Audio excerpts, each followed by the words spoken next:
பிரியமானவர்களே, ஆண்டவரும் அருமை ரட்சகருமா இருக்கிற இயேசு கிறிஸ்துவின் இனிய நாமத்தினாலே மற்றொரு நல்ல காலை பொழுதிலே உங்களை சந்திப்பதிலே நான் அதிகமாய் மகிழ்ச்சி அடைகிறேன். இந்த நாள் முழுவதுமாக நீங்கள் செய்கிற எல்லா காரியத்திலேயும் கர்த்தருடைய கரம் உங்களோடு கூட இருந்து உங்களை நடத்துவதாக.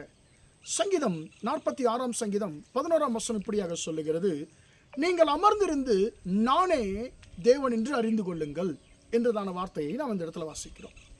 அன்பான தேவனுடைய பிள்ளைகளே, வசனம் சொல்லுகிறது, நாம் எப்பொழுது நம்முடைய ஆண்டவர் எப்படிப்பட்டவர் என்பதை அறிந்து கொள்ள முடியும் என்று சொன்னால், நாம் அமர்ந்திருக்கும் பொழுது. இதனுடைய அர்த்தம் என்ன? நாம் உட்கார்ந்திருக்கும் பொழுதல்ல, நாம் அமைதியாக இருக்கும் பொழுது, நமக்காக நாம் யுத்தம் செய்யாமல் நமக்காக அவர் யுத்தம் செய்வதற்கு நாம் அனுமதிக்கும் பொழுதுதான் அவர் எப்படிப்பட்ட தேவன் என்பதை நாம் அறிந்து கொள்ள முடியும் என்று சொல்லி இந்த வார்த்தை சொல்லுகிறது.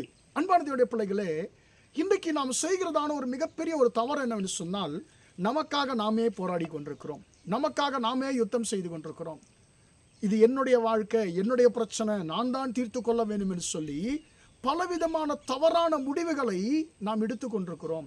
ஆனால் பரிசுத்த வேதம் சொல்லுகிறது, நம்முடைய ஆண்டவர் எப்படிப்பட்ட என்பதை நாம் எப்பொழுது உணர்ந்து கொள்ள முடியும் என்று சொன்னால், நாம் அமைதியாக இருக்கும் பொழுது, நாம் அமர்ந்திருக்கும் பொழுது நம்முடைய ஆண்டவர் எப்படிப்பட்டவர் என்பதை நாம் அறிந்து கொள்ள முடியும். அன்பான தேவனுடைய பிள்ளைகளே, ஏனென்று சொன்னால், அதற்கு முந்தைய வசனங்களில் ஆண்டவர் எப்படியாக யுத்தங்களை ஓய பண்ணுகிறார் என்பதை குறித்து வசனம் சொல்லுகிறார். அவர் பூமியின் கடையாந்தரம் மட்டும் யுத்தங்களை அவர் ஓய பண்ணுகிறார் என்று சொல்லி, அந்த ரதங்களை எல்லாவற்றையும் இல்லாமல் செய்கிறதையும், ஈட்டியை முறித்து வில்லை ஒடிக்கிறதையும் நாம் பார்க்கிறோம்.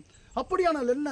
நாம் அமைதியாக இருக்கும் பொழுது, நாம் தேவ சமூகத்திலே நாம் அமர்ந்திருக்கும் பொழுது அவர் நமக்காக யுத்தம் செய்வார், அவர் நமக்காய் கிரியை செய்வார்.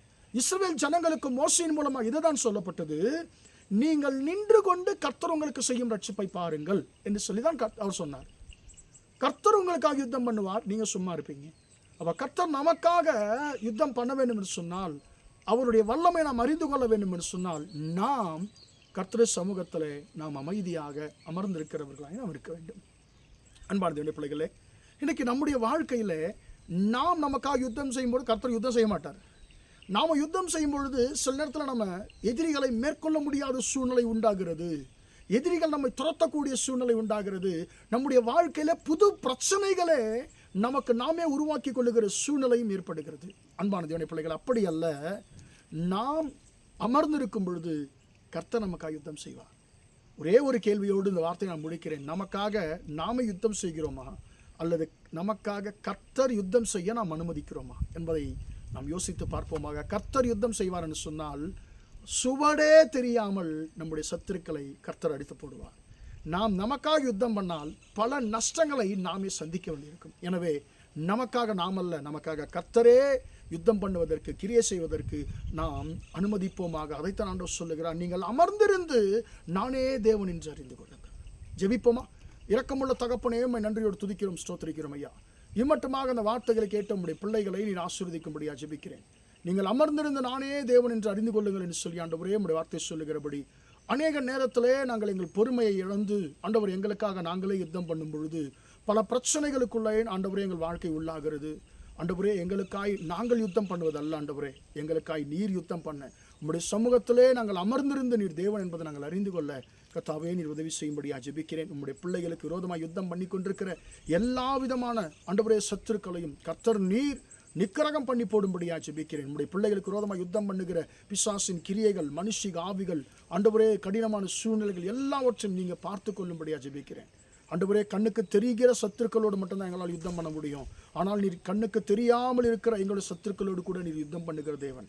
ஆண்டவரே, இது முதல் ஆண்டவரே எங்களுக்காக நாங்கள் யுத்தம் பண்ணி கொண்டிருந்தாலும், இது முதல் நீரே எங்களுக்காக ஆண்டவரே யுத்தம் பண்ண, ஆண்டவரே நீர் தேவன் என்று ஆண்டவரே நாங்கள் அமர்ந்திருந்து நாங்கள் அறிந்து கொள்ள கர்த்தாவே உதவி செய்யும்.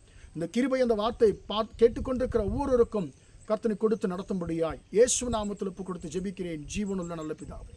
ஆமென், ஆமென். பிரியமானவர்களே, கர்த்தர் உங்களை ஆசீர்வதிப்பாராக. Praise the Lord, praise the Lord.